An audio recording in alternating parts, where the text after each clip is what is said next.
What's up guys, Eagle here from ProNDC. Welcome to another ESO build video. Today I want to cover the Stamina Warden PVE build for the Summerset chapter. So if you want to find out how good it is in Summerset, stay tuned.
Every rooftop talk, every stolen kiss, every late night walk, every secret wish, every second chance, every time we dance underneath the lights. So that was the DPS test. I took an average test. That was the only one that I had recorded.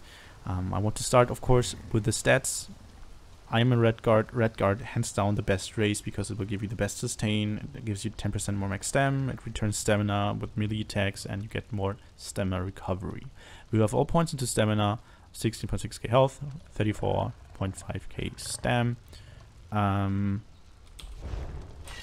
the front bar, 57.7% crit unbuffed, 2.8k weapon damage unbuffed. We have the Lover Stone. We use max health and stamina food.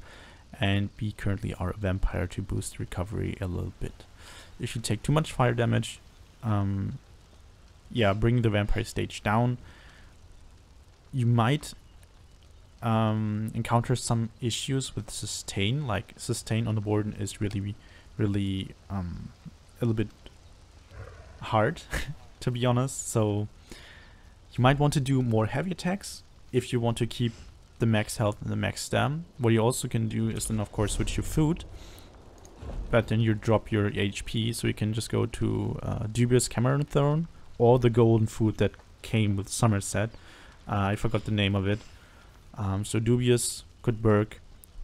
If you want to actually get enough HP with Dubious, what you can do is either take out points from here and put them into health until you reach about 16k, 16.2k. Or what you can also do is go with one heavy piece, but then you lose like 2% crit chance, heavy piece, and put a health glyph on that. That also works, but it's up to you. You could also play 5-1-1 if you want to, then you drop weapon crit chance even more. But also keep in mind that you all for every medium piece that you drop, you also lose cost reduction on your stamina abilities. That's also important. But then you'd get your HP up a little bit if you go with dubious or the new food.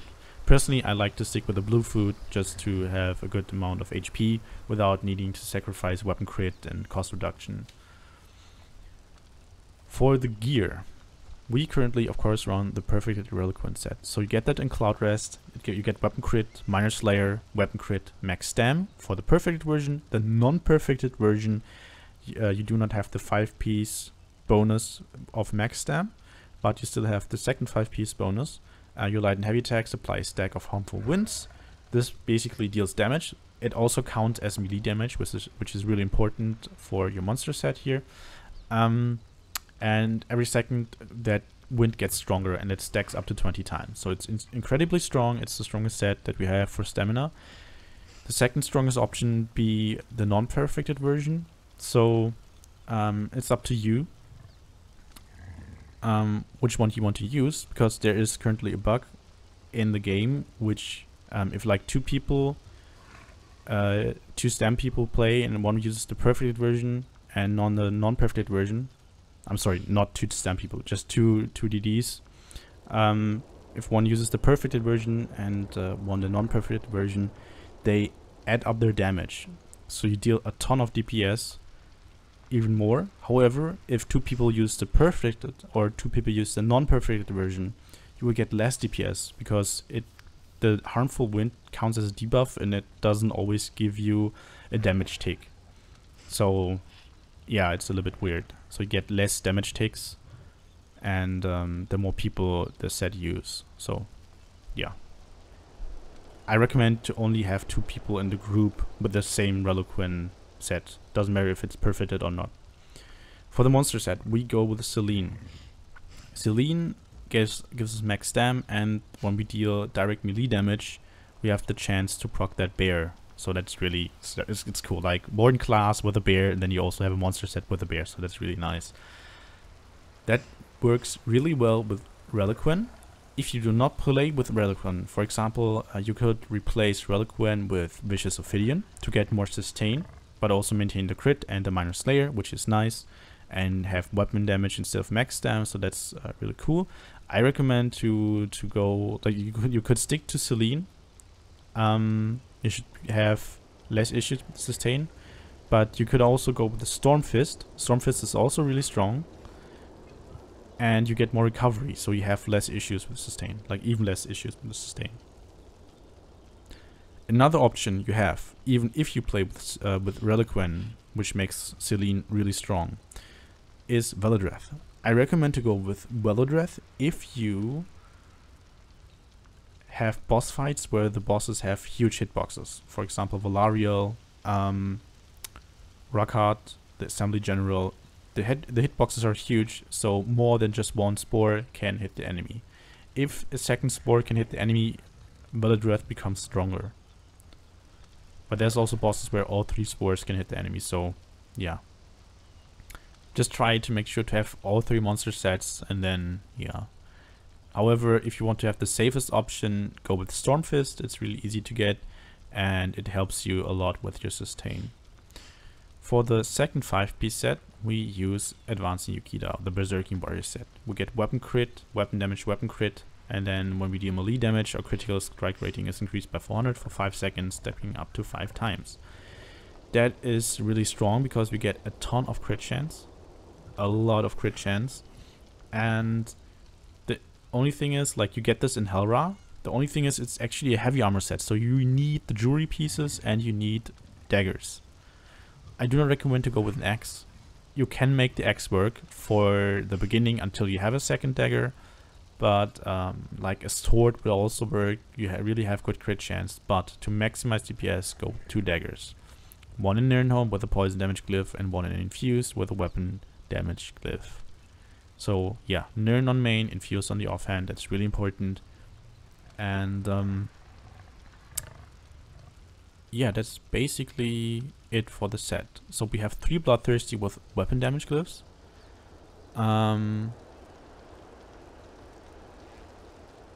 That's the best option that you have. However, infused is not that much worse. If you want to have play it safe and you do not want to like waste all your transmute crystals, go with 3 infused, put weapon damage glyphs there. If you have a 4th ring and you need more sustain, if you already have infused, go with an infused recovery glyph. That also helps tremendously with sustain. You keep your stam, you keep your health. It's really, really nice. I tried it out. You have like really good sustain with an infused recovery glyph. However, for most DPS, 3 Bloodthirsty, hands down, best option. On the bow, we use a Precise Maelstrom bow. I had the best results with Precise. It's I just feel more comfortable with it. However, Nirnhound is not like worse or that much worse. So you have to make up your mind. Like if you want to transmute it to Precise, it's up to you. I do not recommend it if you only have a Nirnhound bow. If you have a Precise and a Nirnhound bow, I just want to go with. I advise you to go with Precise. Since we not use Acuity anymore, Precise isn't wasted. So the extra we only have like a little bit less weapon crit on the back bar compared to the front bar, or not that much less. So that's really important, especially in the trial with all the crit buffs. Precise is really good. Then we have damage health poisons. Keep in mind, the poisons from the same level do not properly stack anymore. So if multiple people use the same poison, you will probably end up with like 200-300 DPS from the poison, because they override each other. I think they override each other. That's a little bit of an issue. So what you want to try is get poisons from different levels. So like this is level 9. Someone go with a level 8 or with a single dot poison, and then it will still properly stack. And then you get more DPS that way, or get the maximum DPS. Because usually like, the poison can do 1.5 to 2k DPS alone. And that's really powerful. However, if multiple people use it, like it becomes really weak. So that's it for the gear. As an option, like you get Advancing Yukita from Helra. What you can run is of course Briarheart or Ravager also works. Yeah, those are the options that you have. You can also go with Hunting's Rage. And some people ask me about the Leviathan set. So like, can you not just go with Leviathan, like 2 daggers and then 3 rings? And Leviathan, yeah, it can work. You do not want to have Reliquant only on the front bar, because it would take more time to get the stacks on the target. That can be an issue. So you really want to have Reliquant on the body at all times. So for Leviathan, you have to farm it in Crypt of Hearts. So I do not really recommend to farm a set that is burst if you can just take the time and farm the set here in normal Helra, which is also really easy to get. Besides, you have up to 11 other people in the group that can help you and also trade stuff with you. If they already have stuff, they can just trade it with you or like sell it to you. And with Leviathan, like you only get it in a dungeon with up to 3 other people, so it's harder to farm in my opinion. But, well, whatever. So, yeah. Briarheart and Ravager are the options that I recommend. Skill-wise. I currently have the Bullnetch on the front bar. I used to play it on the back bar when I was still going with a full heavy attack rotation on the board in the last few patches. However, we have it on the front bar. We can also put a different ability on the front bar and move the net to the back bar. But I will get to that in a sec. Advanced species. Increase your damage done by 2% for each animal companion ability slotted. So we have 1, 2, 3, 4. So we get 8% more damage. That's a lot. It's really good. So Warden is actually really powerful if played correctly, and that's the reason I have Bullnetch on the front bar. Yeah, I would just cover that in a sec again. So we use Cutting Dive as our main spammable. So it costs only 1.77k stam. Really cheap. I personally thought that Crushing Weapon, the Psijic or the skill, would be cheaper. But as you can tell from tooltip, 9k and 10k, this is weaker, even with spell orb. And this is cheaper, so you have more sustain issues with crushing weapon. Really interesting, in my opinion, but yeah, that's just how it is. So we use cutting dive, and it also increases, of course, our damage by 2% by just having it slotted. So that's really, really cool. But it has a range of 28 meters. That's why I also have it on the back bar. So if I don't need any healing like vigor or other skills on the back bar, I just use cutting dive here on the back bar too. In fights where I have to move, I can use cutting dive from a big distance and still do damage. For example, in Cloud Rest or in Silent Centurion. Usually you do not play with stam there, but just in case, or in dungeons, I can start attacking from a distance, which is really nice. I could do that on the front bar too, but then my light attacks won't hit. Here on the bow bar, I can do light attacks and still activate my Reliquin and still hit with cutting dive. So I had cutting dive 2 on the back bar, and then that's why I moved bull netch to the front bar. If you have the bull netch on the back bar, what you can do is go with Bird of Prey here and play like that. I just prefer it that way for the situation. Then rending slashes, single target dot, bleeding damage, ignores resistances, so really cool. Then we have Subterranean Assault. This one here, for maximum DPS, we use it as many times as possible. It costs a lot more than cutting dive, but it deals a bit more damage, 13.6k, so a lot of burst. Also adds major fracture, which is really nice, especially in group fights. Or like in trash fights, not in group fights, in trash fights. So Subterranean Assault, really expensive. If we struggle with a sustain, we can just leave that out in the middle and use more cutting dive, because it costs less. And that way we have less issues with the sustain. So it's up to you and the fight and the situation how often you want to use Subterranean Assault. Then we have Rearming Trap for the minor force, 10% more crit damage. Really, really important that we have that buff up all the time for the extra crit damage, because we also already have a really high crit chance. Then we have Bull Netch for obvious reasons, and it also returns stamina, which is nice. We have Guardian's Savagery. Really cheap ultimate, only 75, works really well with War Machine.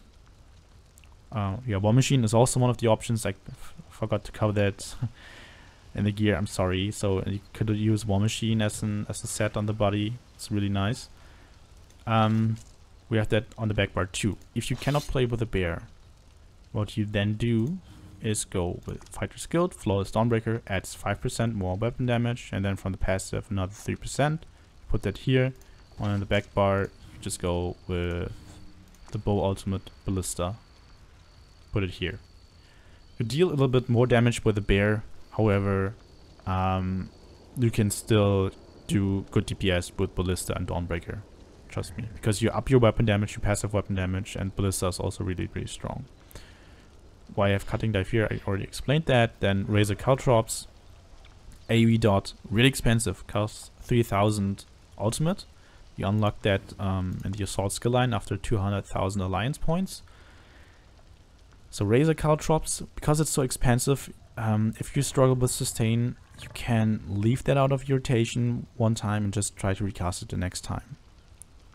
In Execute, we do not recast Caltrops because it's like, it's nice to have it as a dot, but for pure single target, we're better off using one more cutting dive or Subterranean Assault compared to casting Razor Caltrops, and it also costs much less. So in Execute, we only keep up Endless Hail and Poison Injection, and then Bar Swap again, and then use our front bar skills. Then Rearming Trap again, because of the passives there for 3% more weapon damage. We can, of course, go with skills like Resolving Vigor on the back bar. We can also, for the dual wield, could go with Deadly Cloak here and use Trap on the back bar. It's up to you. Personally, I don't think we need Deadly Cloak anymore. Then we have Poison Injection. Really good single target dot, especially in Execute. And then we have Endless Hail activating our Maelstrom Bow. It's the strongest stamina ability in the game, single target and AoE wise. So, 4 champion points. So depending on the fight, you might want to switch your champion points. So you could put 100 here and 100 here, and for fights that are very similar to target skeleton fights, that might give you the best sustain. However, in a lot of fights you still need to block, dodge roll, or break free. That's why I split the CP, as you can see right here, 75 in the Mooncarve, 56 Tenacity, 40 Tumbling, 40 Shadowboard, 28 Warlord, 11 into Sprinter. For the red tree, I still have my standard distribution, which you can see here. Just pause if you want to see the values. However, you should adjust your red CP to the content that you play, which means there's content where you barely take any physical or disease or poison damage. There's content where you barely take damage over time, so you can take out the points here. There's content where you really do not take a lot of elemental damage. For example, Sanctum. I think you only have the scaled cord overchargers that deal shock damage, so yeah. So you need to distribute the champion points a little bit differently according to the content that you play.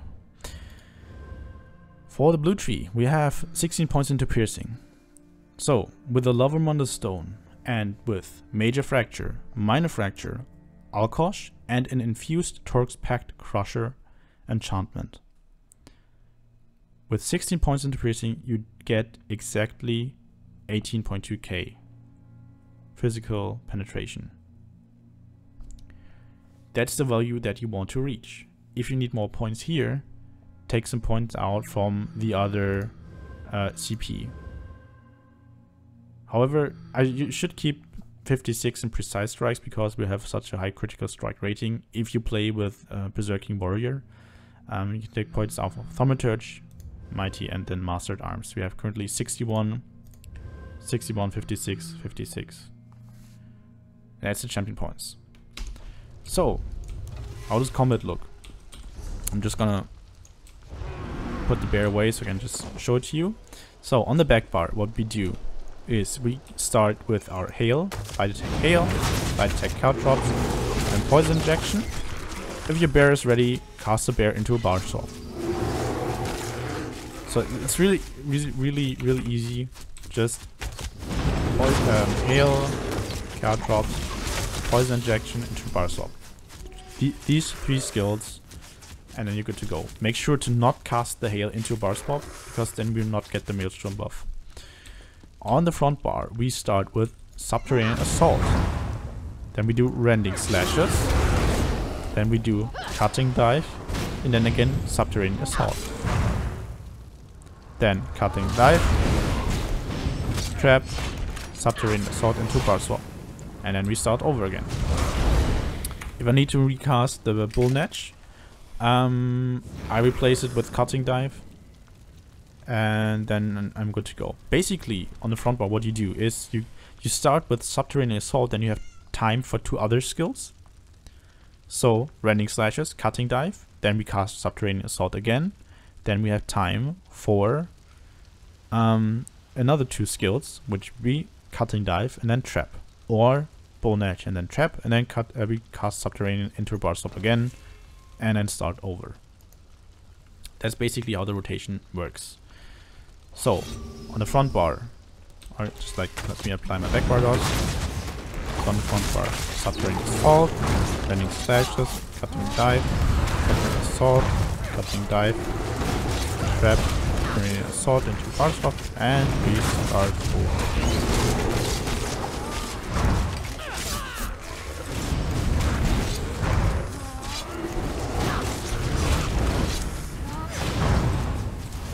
That's basically how it works.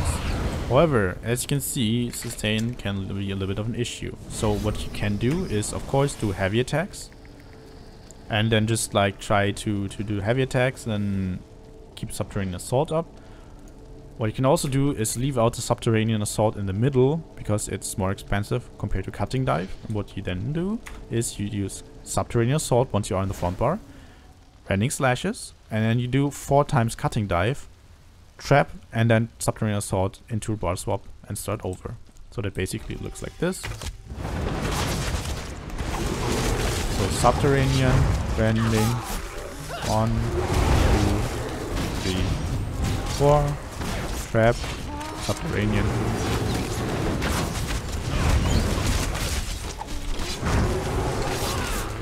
One, 2, 3, 4, and then again, trap, Subterranean,